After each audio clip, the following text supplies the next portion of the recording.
الرحمن الرحيم المالك الحمد لله حمد الشاكرين والصلاة والسلام على سيد المرسلين محمد وعلى آلہ واصحابہ اجمعین اما بعد۔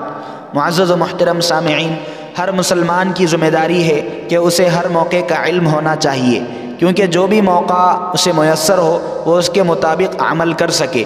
جیسے رمضان، اس میں روزے، مسائل وغیرہ کا علم ہم کو ہونا چاہیے، یا بقرعید ہے تو قربانی کے مسائل کا علم ہم کو ہونا چاہیے، اسی طرح سے رجب المرجب جو کہ اسلامی اعتبار سے 7واں مہینہ ہے، جب وہ مہینہ آئے، رجب کے مہینے میں ہمارے لیے کیا احکامات ہیں، شریعت کی کون سی باتیں ہیں جن کا ہمیں اہتمام کرنا چاہیے، اور کون سی ایسی باتیں ہیں جن سے ہمیں بچے رہنا چاہیے، ان چیزوں کا علم ہمارے لیے بے حد ضروری ہے۔ چونکہ ابھی رجب کا ہی مہینہ چل رہا ہے تو ہم نے سوچا کہ رجب کے مہینے میں شریعت کی طرف سے ہمارے اوپر کیا احکامات لاگو ہوتے ہیں، اللہ تبارک و تعالی نے ہم سے اس مہینے میں کیا چاہا ہے، جناب رسول اللہ صلی اللہ علیہ وسلم کی طرف سے اس بارے میں کیا فرامین ہمیں ملتے ہیں، وہ ہم معلوم کریں۔ آج انشاءاللہ اسی ٹاپک پر ہم آپ کے سامنے کچھ مواد پیش کریں گے۔ میرے عزیز دوستوں، سب سے پہلی بات تو یہ ہے کہ رجب کا مہینہ یہ حرمت والے مہینوں میں سے ہے، جو ذوالقعدہ، ذی الحجہ، محرم الحرام اور رجب المرجب، یہ 4 مہینے ایسے ہیں جس کو قرآن مجید میں اجمالی طور پر حرمت والا کہا ہے۔ وہ 4 مہینے کون سے ہیں؟ حدیث مبارکہ میں اس کی تشریح موجود ہے۔ میرے عزیز دوستوں، وہ 4 مہینے وہی ہیں جس کو ہم نے ابھی آپ کے سامنے پیش کیا ہے۔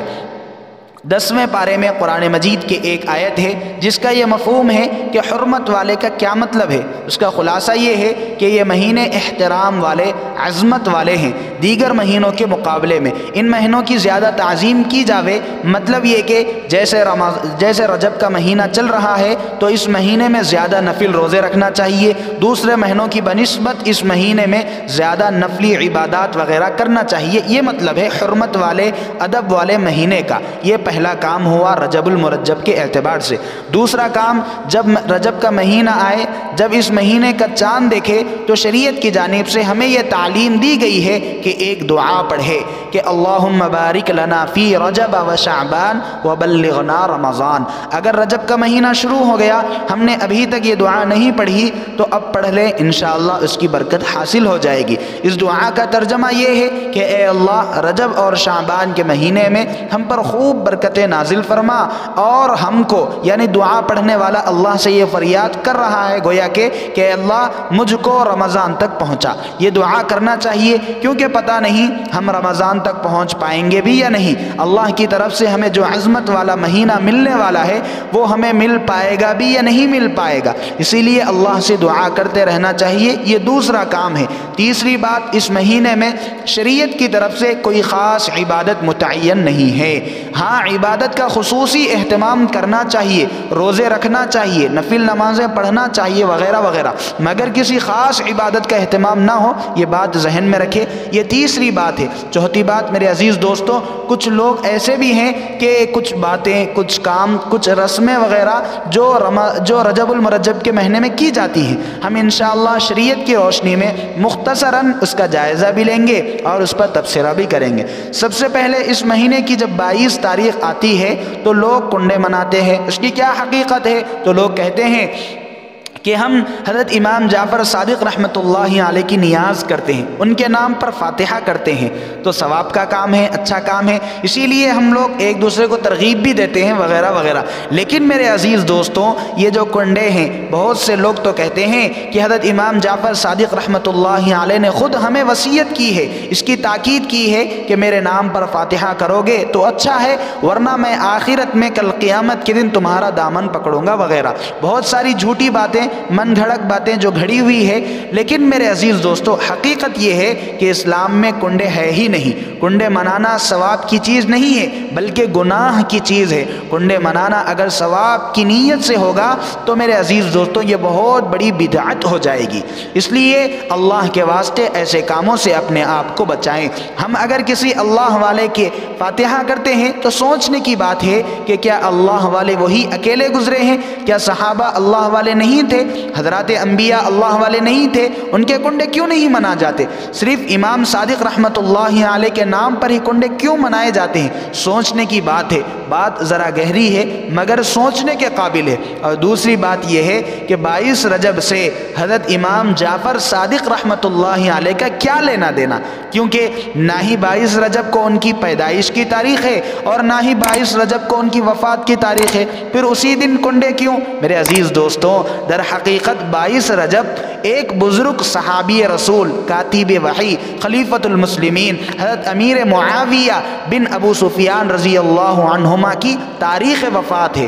اس دن جب ان کی وفات ہوئی تھی تو جو اسلامی دشمن تھے انہوں نے خوشیاں منائی تھی کہ نعوذ باللہ ثم نعوذ باللہ، ہمارا آج دشمن مر گیا ہے۔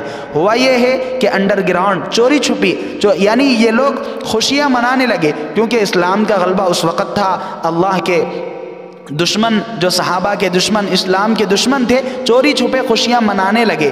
اب یہ اوریجنل لوگ جو کنڈے منانے والے ہوتے ہیں وہ بھی چوری چھپے کنڈے مناتے ہیں، رات میں اس کی فاتحہ وغیرہ کرتے ہیں کہ کوئی نہ دیکھ سکے۔ لیکن یہ بات جب منظر عام پر آئی، لوگوں کو پتہ چلا، مسلمانوں کو پتہ چلا کہ خوشیاں منائی گئی، تو انہوں نے یعنی شیعہ لوگوں نے حضرت جعفر صادق رحمۃ اللہ علیہ کا نام استعمال کیا، لوگوں کو دھوکہ دیا اور حضرت جعفر صادق رحمۃ اللہ علیہ کا قصہ لوگوں میں عام کیا، جو کہ ہم نے اوپر آپ کو بتلایا کہ جعفر صادق رحمۃ اللہ علیہ نے لوگوں کو وصیت کی، اس طرح کہہ کر لوگوں کو بہکاوے میں ڈال دیے۔ ہمارے جو بھولے بھالے مسلمان ہوتے ہیں اس کو ثواب کا کام سمجھ کر کرتے ہیں اور سمجھتے ہیں کہ ہم نے بڑے خیر کا کام کیا ہے۔ میرے عزیز دوستوں، یہ ایک بڑی بری بدعت ہے جو دشمنان صحابہ کی طرف سے شروع کی گئی ہے۔ اس کا دین اسلام اور شریعت محمدیہ صلی اللہ علیہ وسلم سے کوئی تعلق نہیں ہے۔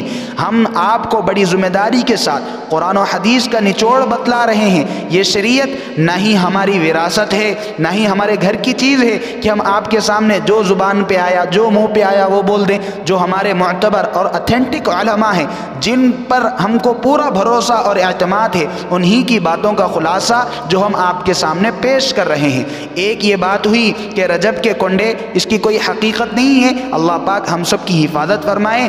میرے عزیز دوستوں، ہر معتبر مفتی کا فتویٰ آپ اٹھا کر دیکھ لیں تو اس میں کنڈے کی رسم کو بدعت ہی قرار دیا ہے اور ایسی بات ہی ان کے فتاویٰ میں ملے گی۔ دوسری اہم بات، اس مہینے کی 27 تاریخ کو یعنی 26 تاریخ 27 کی رات کو لوگ خصوصی عبادت کا اہتمام کرتے ہیں۔ لوگوں کا یہ خیال ہے کہ یہ رات میں نبی اکرم صلی اللہ علیہ وسلم سفر معراج پر گئے تھے، اسی لیے اس کا اہتمام کرنا چاہیے۔ میرے عزیز دوستوں، یہ جو 27 رجب المرجب ہے نا، اس کے متعلق ایک بات ہم سب کو سمجھنی چاہیے۔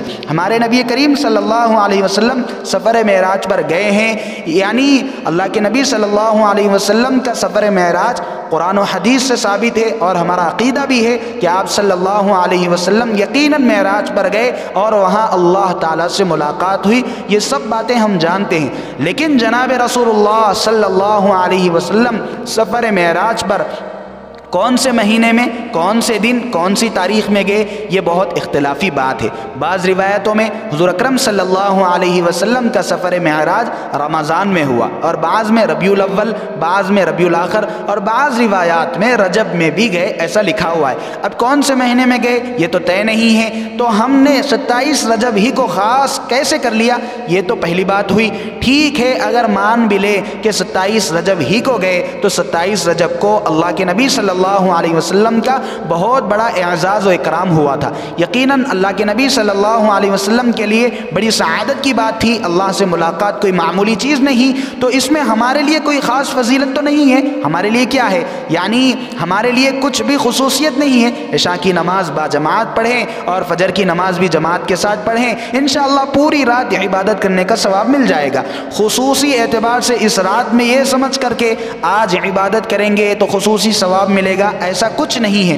ہاں، آپ پوری رجب میں یعنی پورے مہینے میں عبادت کریں، نفلی روزے رکھیں، جیسا کہ شروع میں بتلایا بھی گیا ہے کہ حرمت والا مہینہ ہے، اچھی بات ہے، سارے مہینے میں عبادت کرنا چاہیے۔ اگر مان لو یہ کوئی اہم بات ہوتی کہ 27 رجب کا عبادت سے کوئی تعلق ہوتا اور 27 رجب کو عبادت کرنے سے ثواب میں کچھ اضافہ ہوتا تو یہ اختلاف کیوں ہوتا؟ صحابہ اس کی پابندی کیوں نہیں کرتے؟ صحابہ یاد رکھتے اس تاریخ کو کہ 27 رجب کو نبی اکرم صلی اللہ علیہ وسلم معراج پر گئے تھے، اور صحابہ کی زندگی میں ہم دیکھیں کہ 27 رجب کی رات میں عبادت کے اہتمام نہیں ملتا، حالانکہ صحابہ تو اللہ کے نبی صلی اللہ علیہ وسلم کی پیروی کرنے میں سب سے آگے ہیں۔ تیسری چیز، 27 رجب کو میرے عزیز دوستوں جب یہ رات چلی جاتی ہے، یعنی 27 تاریخ کا دن شروع ہو جاتا ہے، تو لوگ روزہ رکھتے ہیں اور سمجھتے ہیں کہ اس دن روزہ رکھنے کا ثواب 1000 روزہ رکھنے کے برابر ہے۔ یہ بات کہاں سے آئی، کون سی روایت سے آئی، کچھ پتہ نہیں ہے۔ 1000 روزہ رکھنے کا ثواب میرے عزیز دوستوں، ایسی فضیلت اگر ہے تو حدیث سے ثابت ہونا چاہیے۔ یہ ایسی فضیلت ہے کہ جس کے لیے ہمارے پاس کوئی حدیث ہو، کوئی دلیل موجود ہو، حالانکہ ایسا کچھ نہیں ہے۔ اس دن روزہ رکھنے کا ثواب ہرگز بھی 1000 روزے کے برابر نہیں ہے۔ ہاں، پورے مہینے میں آپ روزہ رکھ سکتے ہیں، اس میں کوئی مذائقہ نہیں۔ میرے عزیز دوستوں، یہ چند باتیں تھیں جو اس مہینے سے متعلق ہے، جن کا ہمیں معلوم کرنا بہت ضروری تھا۔ بہت سارے خرافات رجب کے مہینے میں سوشل میڈیا وغیرہ پر، واٹس ایپ کے میسج کے ذریعے سے من گھڑت باتیں ملتی رہتی ہیں، لیکن ایسے موقع پر میری اور آپ کی یہ ذمہ داری ہے کہ ہم لوگ اپنے مقامی معتبر علماء سے ان باتوں کا ڈسکس کریں، اور کیا سنت ہے، کیا بدعت ہے، کیا صحیح چیز نہیں ہے، اس کے بارے میں معلوم کریں اور صحیح شریعت پر چلیں۔ اللہ سے دعا ہے کہ اللہ پاک ہم سب کو توفیق عمل عطا فرمائے۔